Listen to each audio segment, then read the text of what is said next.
Над 2000 пензионери од цела Македонија денес се собраа на манастирот Пантелеимон во истоименото Кочанско село. По 9-ти пат тие уживаа и се веселеа на целодневната дружба. Овде се забораваат сите тешкоти кои што ги имаат луѓето и овде едноставно забележуваме насмевка расположение на секој од лица. По 9-ти пат е тоа, очекуваме дека многу деветки ќе имаме и понатаму, 19, 29 и така натаму средно. Ваквиот начин на дружење е бегство од секојдневието на луѓето од третото доба.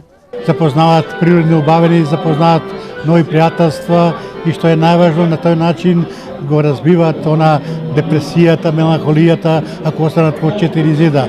Токму поради ова, интересот за ваквите средби секоја година расте.